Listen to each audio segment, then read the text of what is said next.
Hello, beautiful people. Welcome back to our channel. Nigeria is 61 today. A lot of Nigerians out there are not happy with the event of things going on, but be that as it may, I would always say Happy Independence Day again to Nigeria. But there are cross-section of reactions going on today. In Abuja, already there has been a Buhari must go rally going on, and of course there is one or two casualties here and there.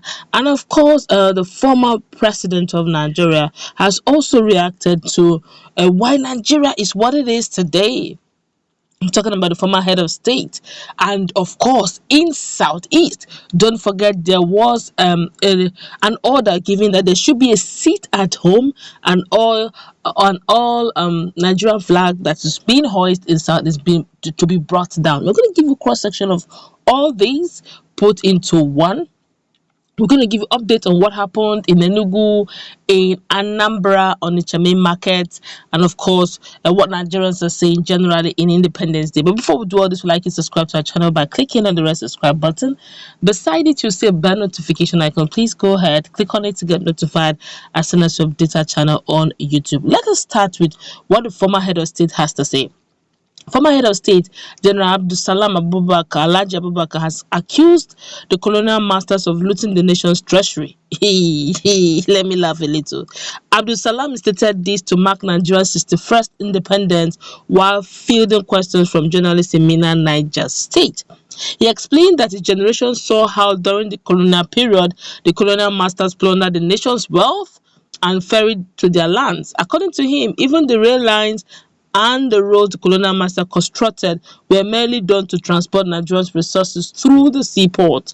My generation grew up under the colonial rule, and we saw how our colonial masters siphoned our treasury and whatever out of the country. Even the rail and the road system they claimed to have created was in order to cut away what they could to the seaport and export it, he insisted. Lamenting the current economic situation of the country, he noted that Nigeria went wrong when it abandoned its first source of revenue, which is agriculture, upon the discovery of oil in the country. While facilitating with Nigerians on the country's 61st anniversary, he noted that they need to celebrate the founding fathers and the country's leaders who have contributed their quota to the development of the country. He noted that despite their peculiar challenges, no leader would like to hurt the citizens deliberately. Alright, but let's quickly look at what is happening in Southeast. The roads and streets of Enugu have been empty since early this morning as residents complied to the order of the indigenous people of Biafra Ipob to observe a sit at home today. Though the day is a public holiday for workers, schools, and government establishments, but markets, filling stations, departmental stores, and eateries did not open for business. Also, relaxation centers, joint parks like ShopRite Complex, where parents take their children to for sightseeing on the day like today for outing, are all not open. The usual Independence Day parade, march past by students and other groups at Okpara Square did not also hold. I'm talking about in Enugu. Same in Anambra. Onitsha in particular, that's the pedestrian bridge at Atani Road Junction by Bridge Head Medicine Market, popularly known as Ogbu Onitsha, is not opened. Then, of course, we have the popular and ever old Market Road leading to Onitsha main market, deserted by motorists and traders, today turned to a play field where boys are playing ball. Hey, you can imagine. Well, the pedestrian bridge also empty, okay, and so many other things. So obviously, from the sit-at-home order being given by the indigenous people of Biafra was fully observed. This is to tell you that these guys are not joking. When they say sit at home, they're not joking. Don't go and do story that touch. Don't also forget some hours before now, there were assurances by the likes of the governors, southeastern governors, that Nigeria should go about their activities, their daily duties without fear, and there'll be adequate security. But of course, in Abuja, there seemed to be in, I think, Igbo Square, the usual celebration that goes with independence.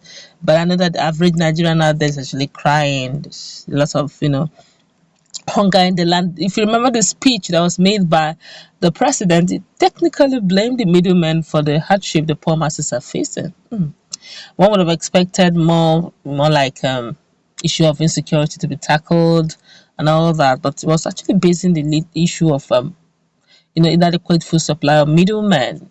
I don't know how true that is. I don't know. Maybe his people, as those who are supposed to be his field agents, the president who usually gather field information, survey, and all that, or a baseline survey for him, must have given him such information. But the truth is, yes, middlemen at some point, yes, they have this way of always trying to add some, 100%, 101% profit margin. But the truth is, we actually troubled on all sides with insecurity. We can't take that away, in Nigeria. And of course, in Abuja as well, Omoyele already decided to, energize Nigerians. There were a lot of videos that went on viral, on social media, where the Buhari must go protest became phenomenal. A lot of people came out with the placards and all that. Some also countering information saying that some of them were tear gas. I don't know how true that is. I have not seen uh, casualties, but I do know that there are pictures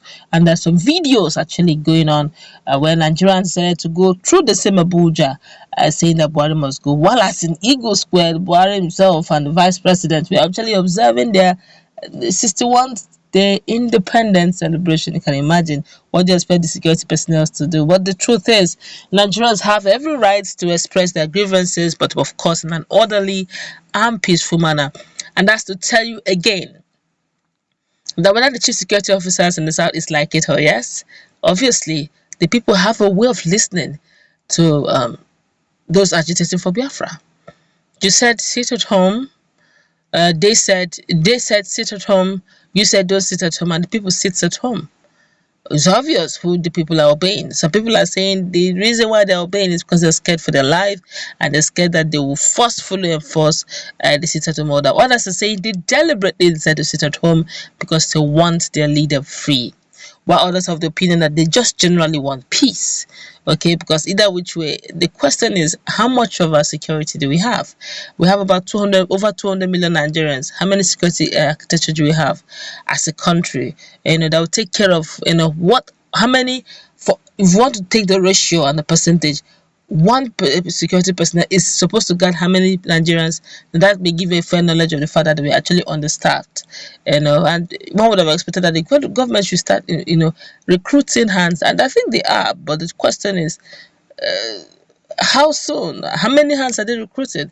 Flood the whole place with security personnel since we have issues of insecurity, and let's see how we can tackle all this whole issue. But well, you can see for yourself, the Southeasterners have decided who they will follow this day, even though January is actually a holiday, which means that people can decide to relax. But those days, when it is Independence Day, we know it to have march past everywhere.